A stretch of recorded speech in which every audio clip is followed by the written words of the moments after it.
छात्रों, स्वागत है आप सभी का एनटीसीपी ध्येय चैनल में। आज हम लोग एक अभ्यास प्रश्न पत्र पर बात करेंगे, जिसमें हिंदी से व्याकरण से संबंधित कई सारे प्रश्न रहेंगे। एक बार इन प्रश्नों को आप लोग गौर से देखेंगे। इसके लिए आप सभी को सहयोग करना है, ध्यान से सुनना है प्रश्नों को।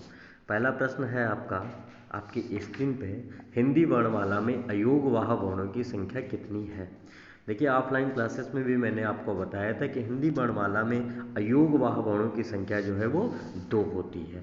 तो अयोगवाह वर्णों की संख्या जो आपकी 2 हो जाएगी। अयोगवाह आपका एक हो गया अंग और एक हो गया आपका आहा। एक आपका अंग हो गया और एक आपका क्या हो गया, आहा हो गया। तो इनको हिंदी वर्णमाला में हम क्या कहते हैं, अयोगवाह कहते हैं। इनकी गणना न तो अंग के न तो स्वर के रूप में होती है, न ही इनकी संख्या व्यंजन के रूप में काउंट होती है। इसलिए हम इनको क्या कहते हैं, अयोगवाह कहते हैं। अब देखिए साथी, दूसरा आपका प्रश्न है कि निम्नलिखित में कौन सा शब्द जातिवाचक संज्ञा है। तो बताइए आप सब लोग, कौन सा शब्द जातिवाचक संज्ञा है। घोड़ा, गंगा, लड़कपन और सभा। देखिए, मैंने आपको बताया था क्लासेस में। हाँ, कौन उत्तर देगा? ठीक है। तो निम्नलिखित में से कौन सा शब्द जातिवाचक संज्ञा का उदाहरण है। तो घोड़ा जातिवाचक संज्ञा का उदाहरण है।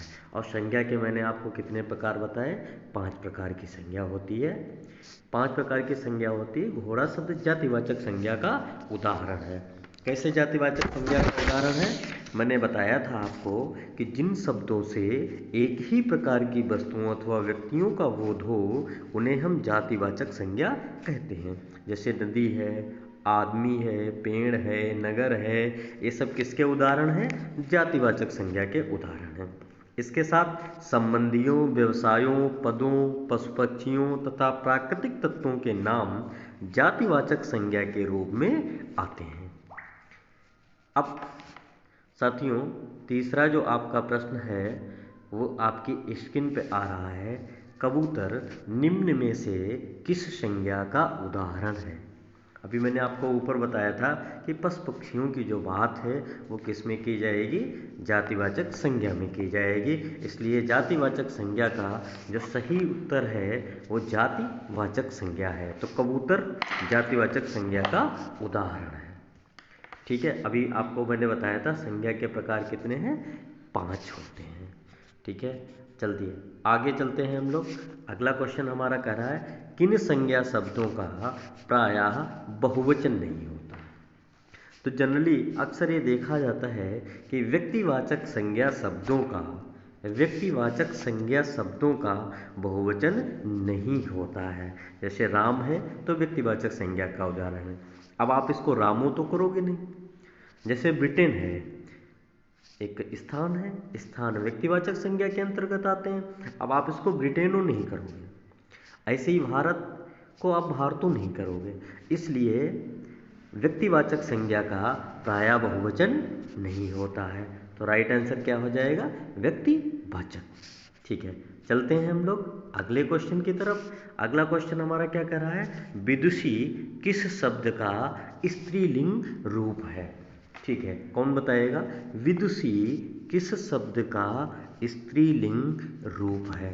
देखिए, कई बार हमने आपको क्लासेस में बताया है कि विद्वान का विदुषी होता है। विद्वान का क्या होता है, विदुषी होता है। तो विद्वान का स्त्रीलिंग आपका क्या हो जाएगा, विदुषी हो जाएगा। तो हिंदी में कितने लिंग हम लोग प्रयोग में लाते हैं, 2। कौन कौन से हो गए, एक आपका पुल्लिंग हो गया और एक आपका कौन सा हो गया, स्त्रीलिंग हो गया। मैंने आपको बताया था कि साधारणतः हिंदी में लिंग को समझने के लिए हमें क्या करना होता है, दिए गए शब्द का अपने वाक्य में प्रयोग करना होता है। होता है या होती है। मैंने आपको बताया था होता है या होती है, होता है या आप क्या कर सकते हैं, होती है। जैसे आपको पता है कि एक शब्द आता है गर्मी। कौन सा शब्द आता है, गर्मी आता है। तो गर्मी शब्द, गर्मी होता है या होती है? होती है तो स्त्रीलिंग हो गई। चाय शब्द है तो चाय होता है या होती है? होती है तो स्त्रीलिंग हो गया। कपड़ा होता है या होती है? होता है तो कौन सा शब्द हो गया? पुल्लिंग शब्द हो गया। ठीक है, तो इस तरह से ये आपका प्रश्न संख्या 5 हो गया। विदुषी किस शब्द का स्त्रीलिंग रूप होगा? तो विदुषी जो है ये विज्ञान जो है आपका विद्वान शब्द का स्त्रीलिंग होगा। अगला प्रश्न आपकी स्क्रीन पे आता है, क्वेश्चन नंबर 6। चिड़िया का बहुवचन क्या होगा? कौन बताएगा? चिड़िया का बहुवचन क्या होगा? चिड़िया का बहुवचन बनाते समय हमें चंद्रबिंदी का प्रयोग करना है, इसलिए चिड़िया शब्द का जो सही आंसर होता है वो चिड़िया हो जाएगा। क्या हो जाएगा? चिड़िया हो जाएगा। ठीक है, अब हम लोग बात करते हैं अगले क्वेश्चन को लेकर के। सेब पेड़ से गिरा वाक्य में से किस कारक की विभक्ति है? देखिए, आपको मैंने कारक पढ़ाए थे, तो मैंने आपको ये भी बताया था कि संस्कृत में कारकों की संख्या कितनी होती है? 6 होती है, जबकि हिंदी में आपके कारक कितने हो गए? 8 हो गए। ठीक है, हिंदी में आपके कारक कितने हो गए? आपके हिंदी में कारक हो गए 8, जिन्हें आप कर्ता, जिन्हें आप कह सकते हैं कर्ता, कर्म, करण, संप्रदान,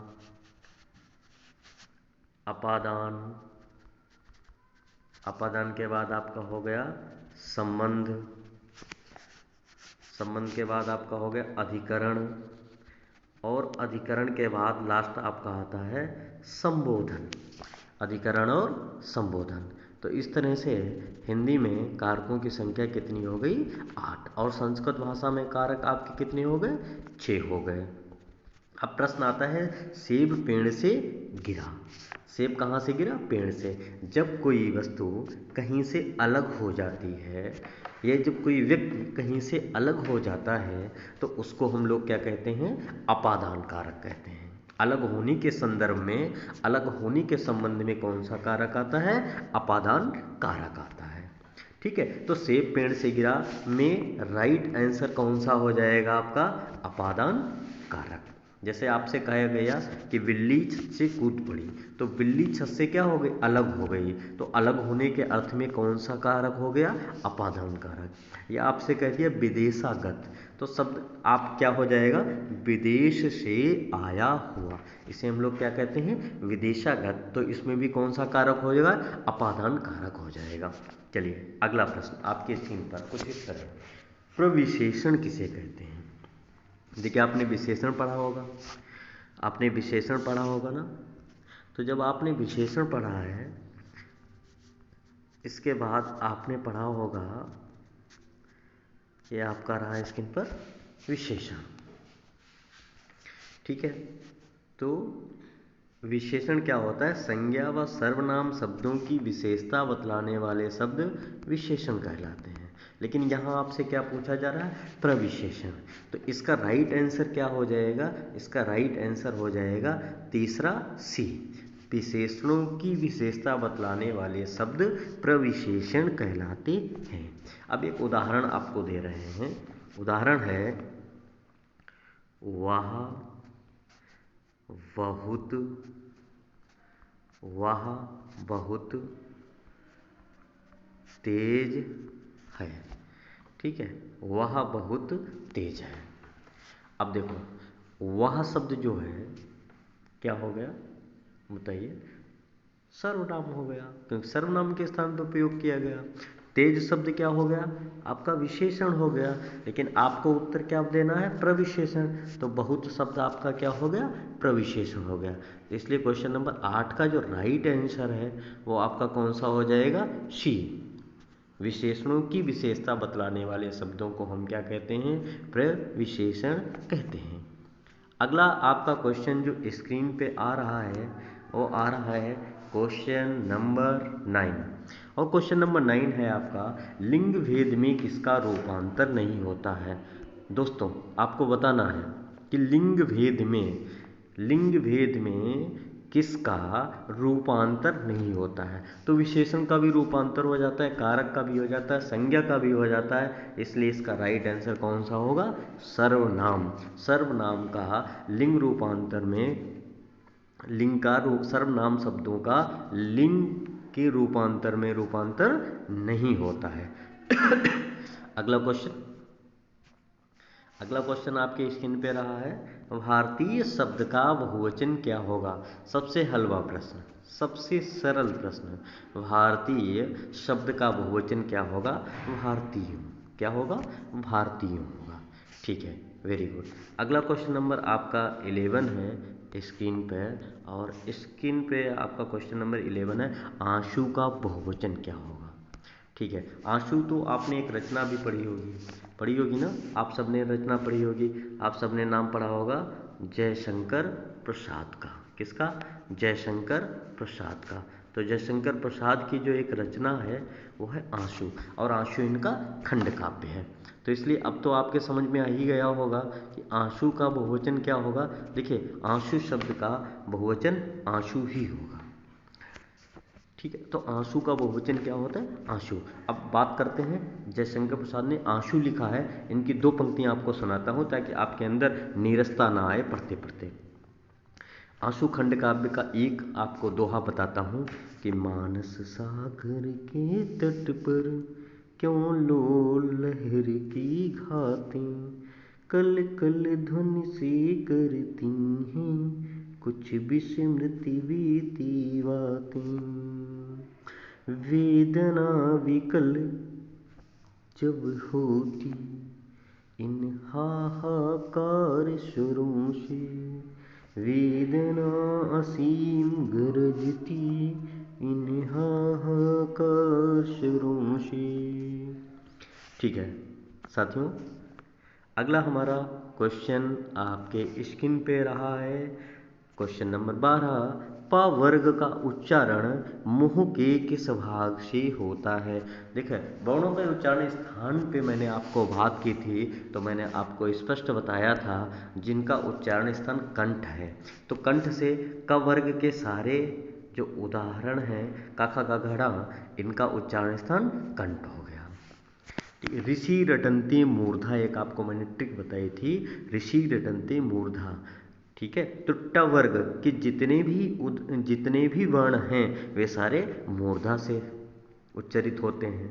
इसका बाद मैंने आपको बताया था जिन वर्णों का क्रम च वर्ग के अंतर्गत आता है, अर्थात च छ ज झ य, इनका उच्चारण स्थान तालु हो जाएगा। अब देखिए साथियों, प वर्ग का उच्चारण मुंह के किस भाग से होता है? तो राइट आंसर आपका क्या हो जाएगा? ओष्ठ। प वर्ग के साथ साथ ऊ और ऊ, छोटा ऊ और बड़ा ऊ जो स्वर होते हैं, इनका भी उच्चारण स्थान प वर्ग में ही आता है। ठीक है, अगला क्वेश्चन आपके स्क्रीन पे कुछ इस तरह से रहा, श ध्वनि का उच्चारण स्थान निम्न में से क्या है? देखिए, श की बात की जा रही है, तो आपको एक ट्रिक भी मैंने बताई थी, चतालुईश। तो श का जो उच्चारण स्थान है वो कौन सा हो जाएगा साथियों? वो इसका उच्चारण स्थान हो जाएगा तालु। ठीक है, समझ में आ रही है बात?